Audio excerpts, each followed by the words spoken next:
Hello दोस्तों, स्वागत है आप सभी का study of agri YouTube channel में। दोस्तों, आज हम एग्रीकल्चर के वेरी मोस्ट इंपॉर्टेंट क्वेश्चन लेकर आए हैं आपके लिए, जो आपके एग्रीकल्चर के सभी एग्जाम में पूछे गए हैं, चाहे जेट आईसीआर या फिर बीयूचू या सुपरवाइजर हो। तो इन एग्जाम में ये क्वेश्चन आपके पूछे गए हैं और बहुत सारे क्वेश्चन वापस रिपीट हो जाते हैं।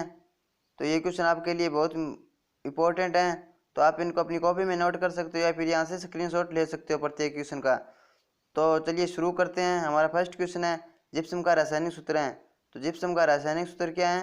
CSO4.2H2O। तो जिप्सम का रासायनिक सूत्र कौन सा है? CSO4.2H2O। सेकंड ऑप्शन हमारा राइट हो जाएगा। चलिए दोस्तों, फिर नेक्स्ट करते हैं। अम्लीय मृदा सुधार हेतु व क्षारीय मृदा के सुधार हेतु प्रयोग में किया जाता है। तो अम्लीय मृदा और क्षारीय मृदा के सुधार हेतु प्रयोग में क्या लिया जाता है? अम्लीय मृदा के लिए चूना लिया जाता है और क्षारीय मृदा के लिए जिप्सम उपयोग में लिया जाता है। तो फर्स्ट ऑप्शन हमारा राइट हो जाएगा कि अम्लीय मृदा के लिए चूना और क्षारीय मृदा के लिए जिप्सम उपयोग में लिए जाता है। तो फर्स्ट ऑप्शन हमारा राइट हो जाएगा। चलिए दोस्तों, फिर नेक्स्ट करते हैं।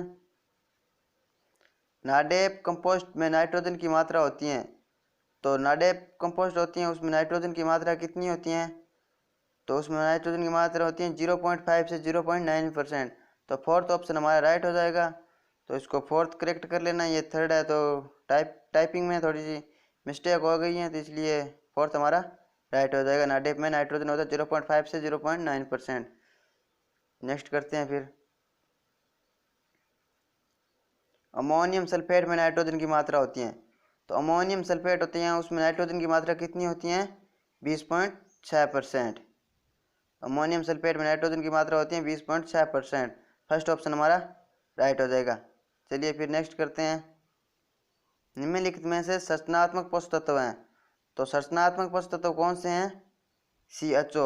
सेकंड ऑप्शन राइट हो जाएगा, CHO। Carbon, hydrogen, oxygen. तो संरचनात्मक पोषक तत्व हैं CHO, सेकंड ऑप्शन राइट हो जाएगा। चलिए दोस्तों, फिर नेक्स्ट करते हैं। प्राथमिक पोषक तत्व हैं।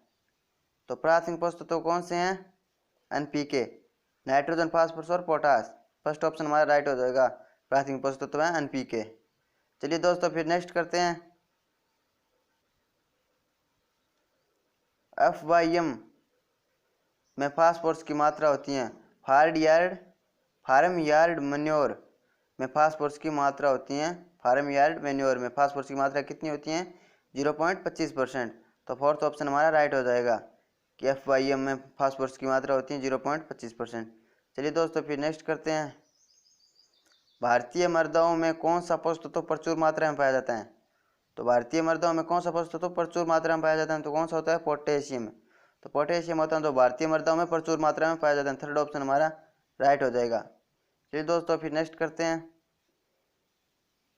निम्न में से सांद्रित कार्बनिक खाद है। निम्न में से सांद्रित कार्बनिक खाद कौन सी है? तो सांद्रित कार्बनिक खाद है अरंडी की खाद। थर्ड ऑप्शन हमारा राइट हो जाएगा कि निम्न में से सांद्रित कार्बनिक खाद हैं कौन सी हैं? अरंडी की खाद।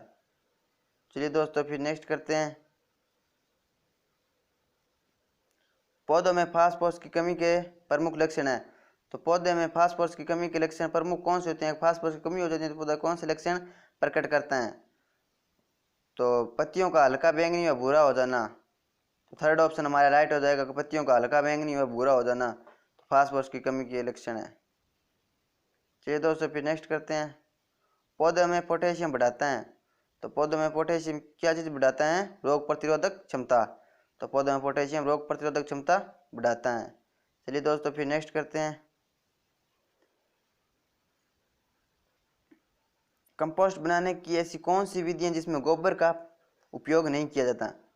तो कंपोस्ट बनाने की ऐसी कौन सी विधि है जिसमें गोबर का प्रयोग नहीं किया जाता?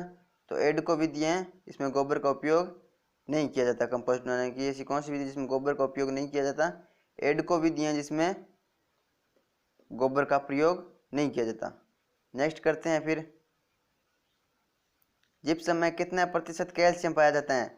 तो जिप्सम होती है उसमें कितने प्रतिशत कैल्शियम पाया जाता है? तो जिप्सम में कैल्शियम होती है 29.2%। तो फोर्थ ऑप्शन हमारा राइट हो जाएगा कि जिप्सम में कैल्शियम की मात्रा होती है 29.2%। चलिए दोस्तों, फिर नेक्स्ट करते हैं। तिलहनी फसलों में तेल की गुणवत्ता बढ़ाने वाला सल्फेट का प्रयोग किस दर से करना चाहिए? कि तिलहनी फसल होती हैं जिसमें तेल की मात्रा बढ़ाने के लिए सल्फेट है ना, उसको प्रयोग किस दर से करना चाहिए, तो उसका सल्फर से किया जाना चाहिए। सल्फर दलहनी फसलों में तेल की मात्रा बढ़ानी है तो सल्फर का प्रयोग करना चाहिए हमारे को। चलिए नेक्स्ट करते हैं फिर। पोटेशियम सल्फेट में सल्फर की मात्रा होती है, पोटेशियम सल्फेट में सल्फर की मात्रा कितनी होती है, 17.5%। तो पोटेशियम सल्फेट में सल्फर की मात्रा होती है 17.5%। देख लीजिए पोटेशियम सल्फेट में सल्फर की मात्रा होती है 17.5%। चलिए दोस्तों फिर नेक्स्ट करते हैं। फार्म कंपोस्ट में फास्फोरस की मात्रा होती है, तो फार्म कंपोस्ट होती है उसमें फास्फोरस की मात्रा कितनी होती है, 0.15%। तो फार्म कंपोस्ट में फास्फोरस की मात्रा होती है 0.15%। फोर्थ ऑप्शन हमारा राइट हो जाएगा। चलिए दोस्तों फिर नेक्स्ट करते हैं। खड़ी फसल में उर्वरक देना क्या कहलाते हैं, कि खड़ी फसल होती है उसमें उर्वरक देना, हमारे को खड़ी फसल है उसमें उर्वरक देना तो क्या कहलाता है, टॉप ड्रेसिंग। तो खड़ी फसल में उर्वरक देना क्या कहलाता है, टॉप ड्रेसिंग। तो फोर्थ ऑप्शन हमारा राइट हो जाएगा। चलिए दोस्तों फिर नेक्स्ट करते हैं। मुआ की खली का उपयोग बुआई के कितने दिन पूर्व किया जाना चाहिए, तो मुआ की खली है उसका उपयोग बुआई के कितने दिन पूर्व किया जाना चाहिए, 15 दिन, 30 दिन, 45 दिन या 60 दिन। तो मुआ खली का बुआई का उपयोग किया जाना चाहिए 60 दिन पूर्व प्रयोग करना चाहिए मुआ की खली का। चलिए फ्रेंड्स फिर नेक्स्ट करते हैं। पर्णरित निर्माण के लिए आवश्यक पोषक तत्व हैं, तो पर्णरित का निर्माण के लिए आवश्यक पोषक तत्व कौन सा है, तो मैग्नीज है। तो यहाँ पे मैग्नीशियम होता ना आपके साथ में, तो मैग्नीशियम करेक्ट हो जाता पर्णरित निर्माण के लिए। तो मैग्नीशियम यहाँ पे नहीं दिए हैं तो इसलिए मैग्नीज हो जाएगा पर्णरित निर्माण के लिए। चलिए फ्रेंड्स नेक्स्ट करते हैं। पौधों में बोरोन किस रूप में ग्रहण करते हैं, तो पौधों में बोरोन किस रूप में ग्रहण करते हैं, तो B4O7-2, B2BO3-BO3-2। तो फोर्थ हो जाएगा करेक्ट कि तीनों के रूप में पौधों में बोरोन है जो ग्रहण करता है। बोरोन को किस रूप में ग्रहण करते हैं पौधों, इन तीनों के रूप में पौधे ग्रहण करते हैं बोरोन को। चलिए दोस्तों फिर नेक्स्ट करते हैं। फेरस सल्फेट में कितने % लोहे होते हैं, तो फेरस सल्फेट होती है उसमें कितने प्रतिशत लोहे की मात्रा, फेरस की मात्रा होती हैं। तो फेरस सल्फेट में कितने % होती हैं, 19%। तो 19% होती हैं फेरस की मात्रा फेरस सल्फेट में। चुकंदर सूचक पौधा है, चुकंदर किस पोषक तत्व का सूचक पौधा है, तो चुकंदर है सोडियम का। फोर्थ ऑप्शन हमारा राइट हो जाएगा। चलिए फ्रेंड्स नेक्स्ट करते हैं फिर। कंपोस्ट बनाने की इंदौर विधि किसने विकसित की, तो कंपोस्ट बनाने की इंदौर विधि है वो किसने विकसित की, ए हॉवर्ड और डी वार्ड ने। तो कंपोस्ट बनाने की इंदौर विधि ए हॉवर्ड व डी वार्ड ने विकसित की। चलिए फ्रेंड्स फिर नेक्स्ट करते हैं। हरी खाद के लिए ढैंचा की बीज दर होती है, जो हरी खाद होती है उसमें ढैंचे की बीज दर कितनी होती है, तो हरी खाद में ढैंचे की बीज दर होती है 60 से 80 kg प्रति हेक्टेयर। तो फोर्थ ऑप्शन हमारा राइट हो जाएगा। नेक्स्ट करते हैं फिर। माइक्रोराजा किस तत्व का ग्रहण करने में पौधों की सहायता करता है, तो माइक्रोराजा किस पोषक तत्व को ग्रहण करने में पौधों को सहायता करता है, तो माइक्रोराजा करते हैं फास्फोरस को ग्रहण करने में। सेकंड ऑप्शन हमारा राइट हो जाएगा कि फास्फोरस को ग्रहण करने में सहायता करता है। नेक्स्ट क्वेश्चन है हमारा। किस पोषक तत्व की कमी के लक्षण नई व पुरानी पत्तियों पर एक साथ दिखाई देते हैं, किस पोषक तत्व की कमी से लक्षण नई व पुरानी पत्तियों, तो जिंक हो जाएगा यहाँ पे। सेकंड ऑप्शन हमारा राइट हो जाएगा कि नई व पुरानी पत्तियों पे एक साथ दिखाई देते हैं। चलिए फ्रेंड्स फिर नेक्स्ट करते हैं। दलहनी फसलों में नाइट्रोजन स्थिरीकरण के लिए आवश्यक पोषक तत्व है, तो दलहनी फसलों में नाइट्रोजन स्थिरीकरण के लिए कौन सा बैक्टीरिया है, जीवाणु के लिए आवश्यक है, बैक्टीरिया के लिए आवश्यक कौन सा है, तो मोलिब्डेनम हो जाएगा। फर्स्ट ऑप्शन हमारा राइट हो जाएगा, मोलिब्डेनम पोषक तत्व है। तो कुसुम की खली में नाइट्रोजन की मात्रा होती है, तो कुसुम की खली में नाइट्रोजन की मात्रा होती है 7.9%। फोर्थ ऑप्शन हमारा राइट हो जाएगा कि कुसुम की खली में नाइट्रोजन की मात्रा होती है 7.9%। नेक्स्ट तो फिर नेक्स्ट करते हैं। साइनोबैक्टीरिया का उपयोग किस फसल में किया जाता है, तो साइनोबैक्टीरिया का उपयोग किस फसल में किया जाता है, धान में। ये आप जेट 19 में क्वेश्चन आया था आपके कि साइनोबैक्टीरिया का उपयोग किस फसल में किया जाता है, धान में। ये जेट 19 में ही आपके क्वेश्चन आया था पिछली बार ही। चलिए दोस्तों फिर नेक्स्ट करते हैं। डीएपी में फास्फोरस व एसएसपी में कैल्शियम की कितने % होती है, डीएपी में फास्फोरस कितने % होती हैं और एसएसपी में कैल्शियम कितने % होती हैं, तो डीएपी में फास्फोरस होती हैं वो 46% होती हैं और एसएसपी में कैल्शियम होती हैं वो 18 से 21% होती हैं। तो सेकंड ऑप्शन हमारा राइट हो जाएगा कि डीएपी में फास्फोरस होती है वो 46% होती हैं और एसएसपी में कैल्शियम कितनी होती हैं 18 से 21%।